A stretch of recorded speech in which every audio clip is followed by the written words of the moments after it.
Hey everybody, welcome back to BuQeye Barbecue. It's playoff football Sunday here, and nothing goes with the playoffs like some good chicken wings. So we're going to do some today. We're going to do them in a little different way, which I'll talk about a little bit later. But for now, we're just going to take these whole wings and break them down. So a heavier, larger knife is your friend. You can just expose that joint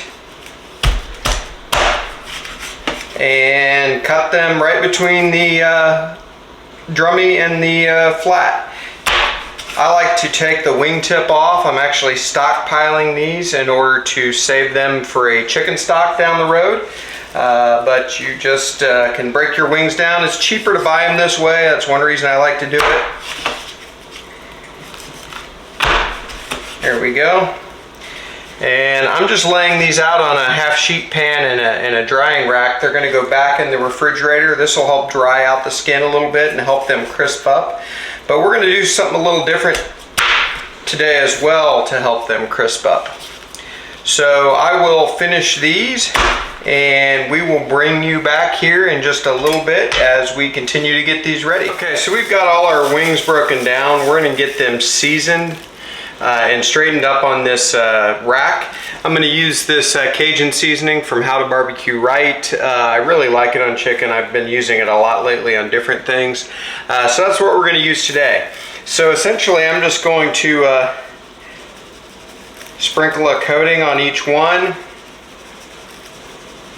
And we're going to let these sit in the fridge uncovered, and that will sort of dry out the skin, help it crisp up as they're cooking. And again, we're going to do another technique today that I've done before but haven't done a video on that I think really is cool for chicken wings. So we'll talk about that in a little bit when we're getting ready to cook. By the way, you could do this and let them sit in the fridge overnight if you wanted to. I don't have that much time this time, but I've done it before, and I've done it with whole birds too, whether they be chicken or turkey. So after we get a good coat of seasoning on one side, we're just going to flip these over.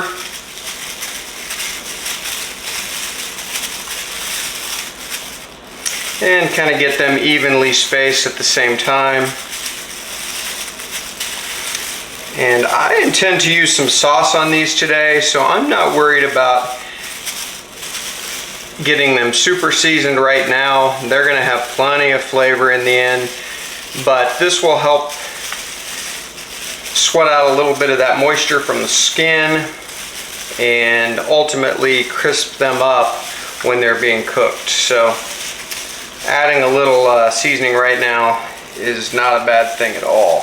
And you can even just use salt. So obviously there's salt in this seasoning, but if you just wanted to add salt, that would be all that you would need to do. And I've done turkey and chicken both just using salt. So again, we're going to get these into the fridge, and today they'll probably be in there 5 or 6 hours, I'm guessing. So any little bit helps, but overnight even better as far as I'm concerned. All right, here we go. I'm going to make sure these are evenly done. Oops, got a little heavy there. All right, we'll bring you back. Okay, so we've got our wings in from the refrigerator. We've seasoned them and let them sort of dry brine in that seasoning for, I guess it's been about 5.5 hours, something like that. The other thing we're going to do to help really crisp our wings up on the cooker is we're going to coat each one of them in cornstarch. And so I've just got a Ziploc bag with some cornstarch in it. I don't really have this measured. We just want to coat each wing, so if I need to add more, I will. And so I'm just going to drop these in here 3 or 4 at a time, something like that, and then just kind of seal the bag up a little, shake them around. Don't have to get scientific about it, and then just pull them out, shake them off a little bit, and then we're just going to put them straight back on our rack to take out to the cooker. We are going to do these on the Fast Eddy's PG 500, and I've got that set for 400 degrees, and it is coming up to temperature now. So I will do the rest of these and then we will meet you outside to put them on the cooker. Okay, the cooker's coming up to temperature. We're gonna get these wings laid out on the grated here. I do have an optional grate for the PG500, which is a very fine mesh that you can do fish or chicken on. It's kind of the shape of what I would call a chicken rack. So we're just gonna put these wings on. Again, I've got the cooker at 400, which means it will run anywhere from 375-ish to 415 on this cold weather. So I just want to give the wings a little room to breathe. Hopefully we'll have enough room here. I can use the very top rack of the PG500 if I need to.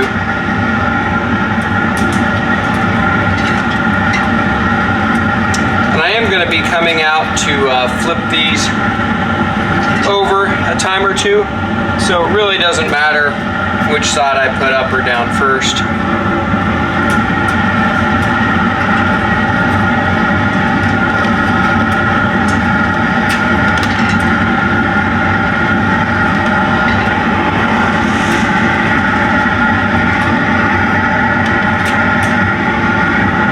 All right, so we're getting the last of these on. We'll probably let these go, I'd say 30 minutes before we open the door to check on them. So we'll bring you back, we'll come back and we'll turn these and we will watch them crisp up. So we'll see you soon. Okay, we have been about 25 minutes or something like that. I'm gonna check on these and potentially turn them.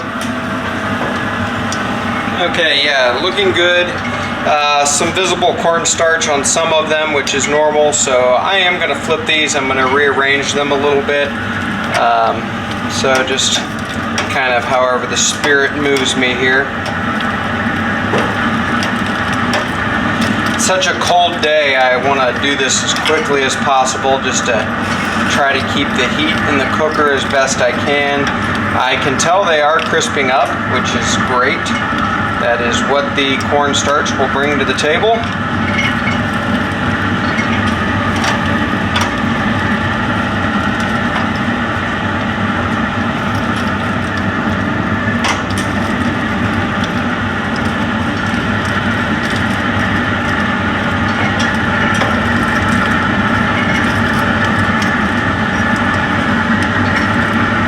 Okay, there we go. So we're gonna let these continue and we will bring you back probably another 30 minutes or so.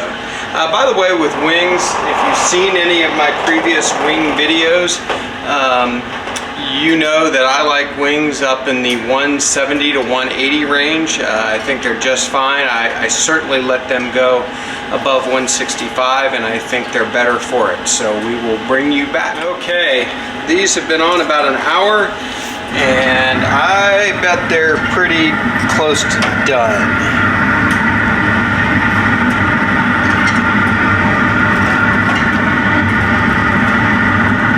Shoo, 190-ish. They look great, nice and crispy.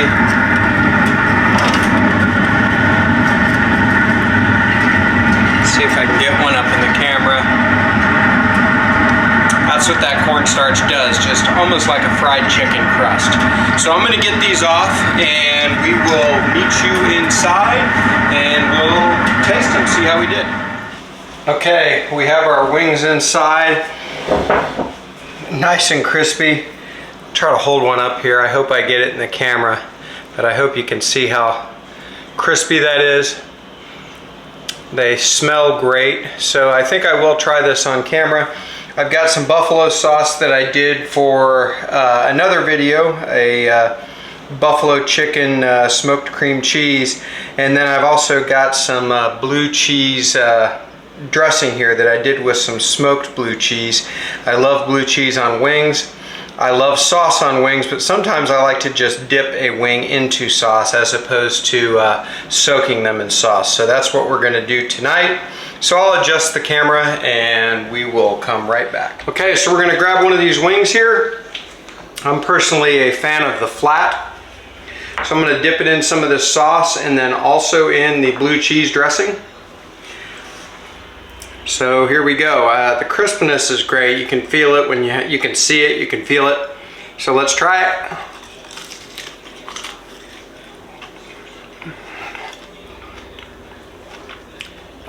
That is great. What that cornstarch does on the outside of the wing makes it like fried chicken. You can't beat it. And do not be afraid to let your wings go above 165. Some of these were at 185 and 188, and they're outstanding. The meat just pulls off the bone. They are still juicy. They are not dried out. I'm gonna double dip here because it's my house. So good. Do me a favor, like this video, subscribe to the channel. Make these for the football playoffs or for the Super Bowl. I'm a big Steelers fan, so we're rooting for Pittsburgh tonight, though I don't give us much of a chance. So we'll see if I stay up and watch the whole game or not. Thanks again for stopping by BuQeye Barbecue, and we will see you next time.